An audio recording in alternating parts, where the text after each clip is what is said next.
All right. Well, first of all, Jason Maxine, thank you so much for your time speaking with me about Words of War. This is a phenomenal movie. I just wanted to start there.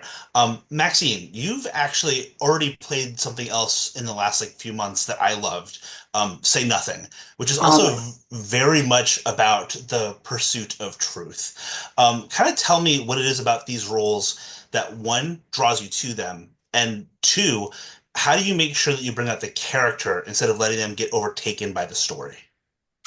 good question. I mean, for me, two extraordinary women, Hmm. two extraordinary women who had a drive, who felt the need they felt there was a fight and there was a need and there was a truth that they needed to get out there. I mean, very obviously, very Very different, different, yes.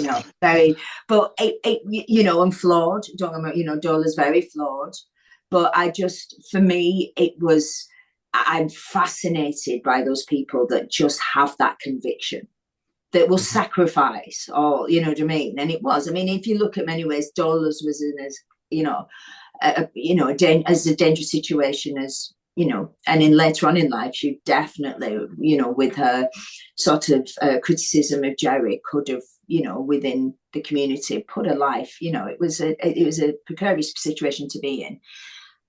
But I think for me, it's about the truth of those women. It's not always about, of course, it is about what they do, but you have to find who they are, and what makes them tick, and what the situations in their life have brought them to this point, and then what is happening in their life in the moment currently, within But I always put that, it's about them first and foremost. You have to build that character.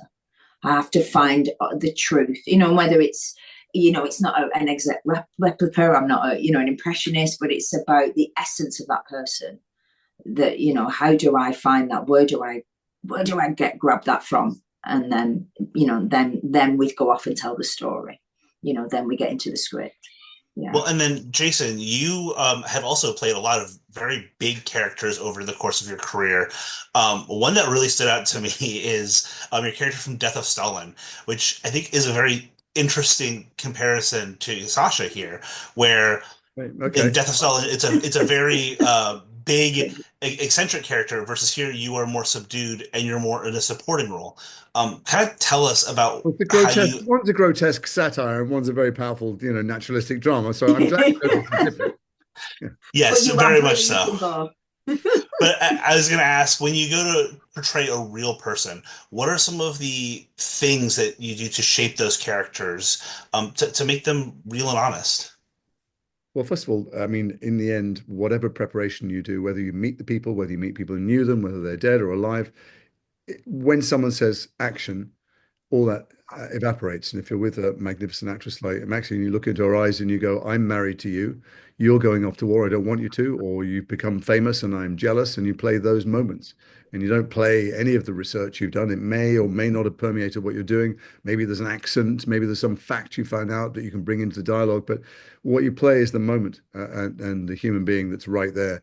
And whatever, I try and if you came to visit the set, you might think I'm being an idiot, although maybe I am. But I often stay very childlike, if not childish, and because I want to be blank. I just hope the muse arrives. I don't prepare. I don't know this is the bit where I'm going to shout or this is the bit where I'm going to grab someone.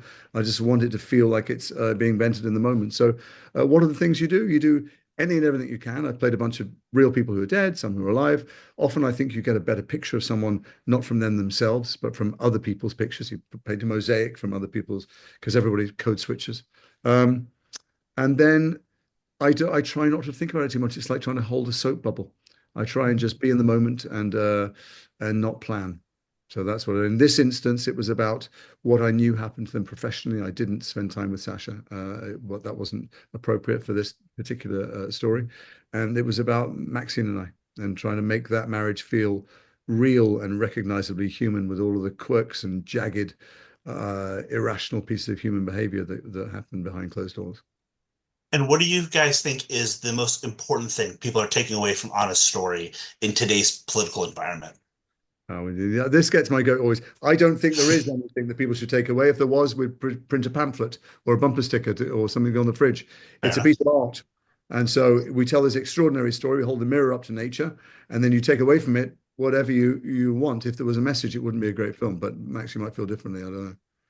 Yeah, no, but I mean, Jason's absolutely right. But I think it is, you just hope it permeates into people's, the story will permeates people just to realize the facts. If people didn't know, what was happening at that time and is still happening now, and I think it is that drawing, the comparisons to today. But I was saying as well, I just want people to go away and ask a few more questions about what they read, about what they see, about what's happening, about how their life is being, played out for them. And that we can all make we can all make a change. I mean, without, it sounds corny, doesn't it? And I think we've felt that we're helpless at this time. But I mean, we can make those tiny little shifts that can impact. Obviously Anna made big shifts. But at the end of the day, you just want people to enjoy the film, enjoy the experience.